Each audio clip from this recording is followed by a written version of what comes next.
there! Welcome to Sew Fun. I am Toonie. Thank you for being here. In this video, I'm going to share with you some of the beginner-friendly projects that I have tried in my first year of sewing. I started sewing in 2020, so it's been about a year since I started.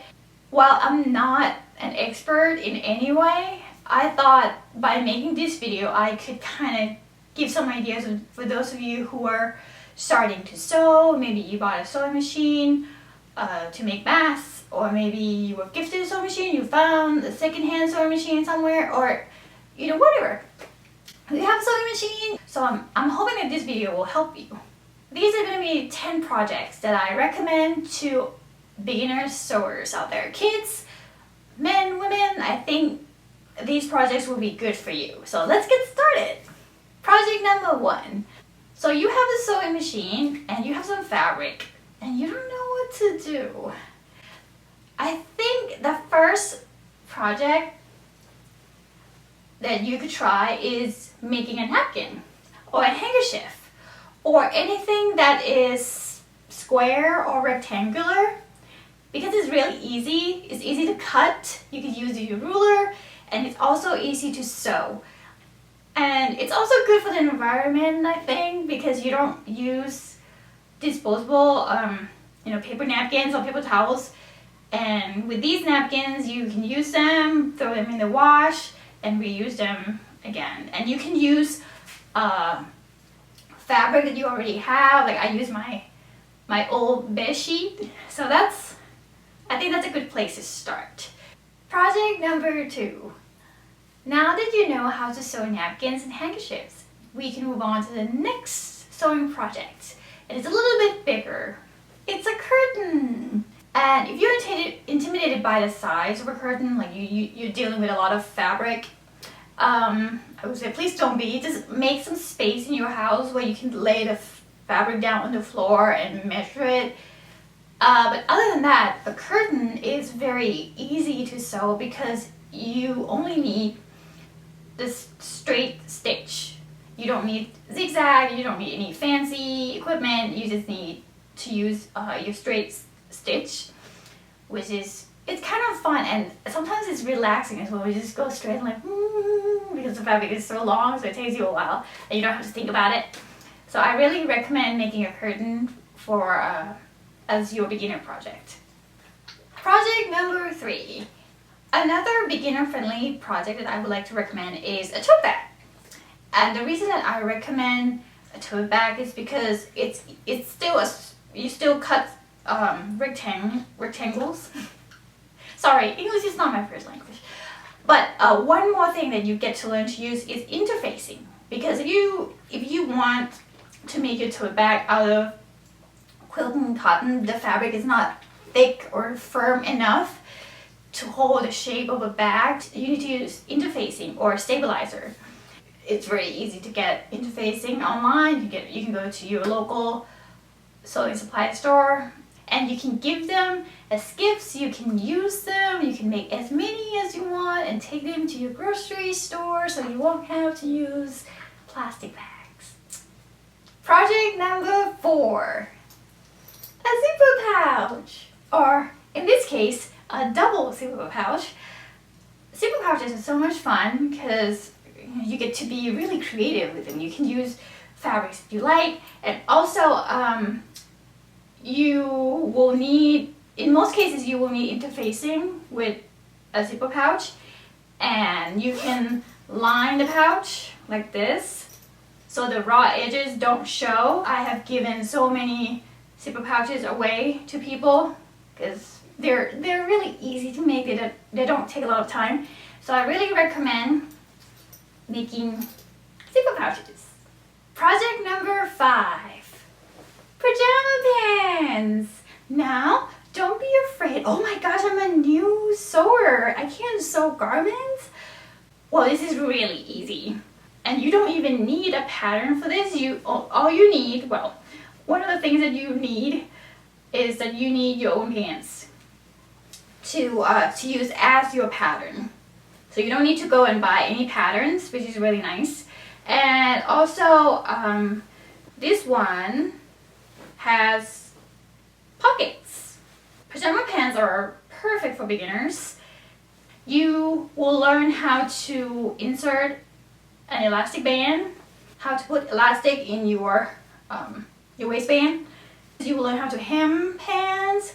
You will learn how to make seams, proper seams, like French seams or flat fell seams, which are really handy. And also, you get comfy pajama pants. What's not to love about this project? Project number 6. If you were like me, you like to cover things. As you can see here, I covered my chair. I made a cover for my mixer. I made a cover for my bench. I'm gonna make a cover for my sewing machine and my serger in a bit when I have time. And you will learn how to sew with curves, because like if you make a cover for your sewing machine, sometimes you have to sew in a curve like this, and that could be a fun challenge. So I really recommend that you make a cover for your sewing machine or for anything that you like. Project number 7. A dog bandana. Or if you have a cat bandana. Or if you don't have any pets, a bandana. Bandanas are really easy. I got a pattern from a website, which I will make a link below. And you can use 2 different fabrics. This is for Christmas for my dog. It's kind of wrinkled now.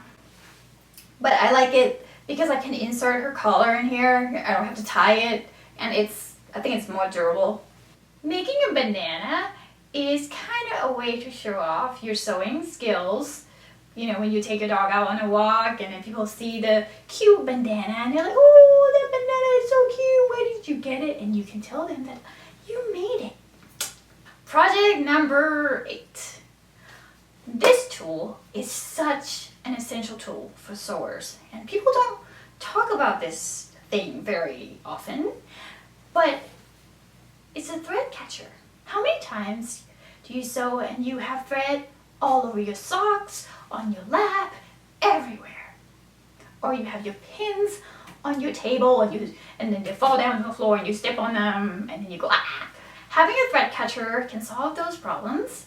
And this thread catcher also comes with a pin cushion, which you can put on your table, and it stays. It's been a while since I made this thread catcher. I will try to find a link to the page for you. Project number 9. Project number 9 is what I'm wearing. It's a shirt. So making a shirt is like, it takes you to the next level of sewing. You know, when you make a napkin, you need 2 pieces of fabric and then you sew straight lines and you're done. But when you make a shirt, you need interfacing, you need buttons, and then you need buttonholes, and you need to sew collars, just front, back, yoke, all these terms. If you don't want to make a shirt with a collar, you can make a shirt like this. This one has a facing, but it doesn't have a collar. There are some shirts that you can make without collars or facings really easy. Things you can look for are boxy tops or tunics. You don't need a pattern to sew a shirt. You can start with sewing something by copying your own shirt, and there are tons of videos on YouTube to help you with that. I learned how to make this sailor top from Creativebug, which is a subscription service for crafters. I'm not sponsored by them or anything. I used a free trial. Yeah, so I really hope you try sewing your own clothes, because it's just, it makes me so proud that I'm the only one who has this shirt. You know, and this print is just, I really like this print. So, and that brings me to the last project that I would like to recommend in this video. And that's a t-shirt. So far you've been sewing with fabrics that don't stretch. You can really take sewing to the next level when you can sew with knit fabrics or stretchy fabrics like this cat in the hat fabric. The first project to start if you want to sew with knit fabric, I would say, is sewing a t-shirt. And this particular style is called a Raglan shirt. and you see the sleeve is like diagonal, it's not straight. I just find this style easier to sew together, to sew the pieces together.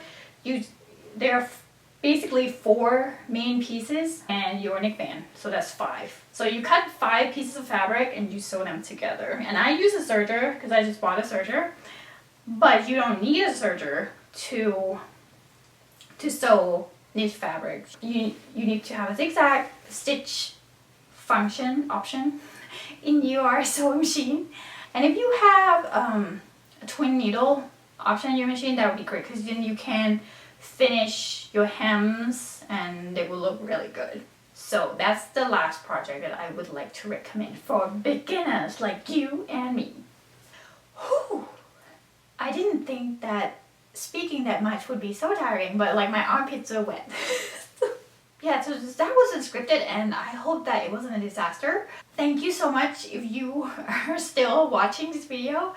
I hope that you are inspired to go sit in front of your sewing machine, turn it on, and start sewing.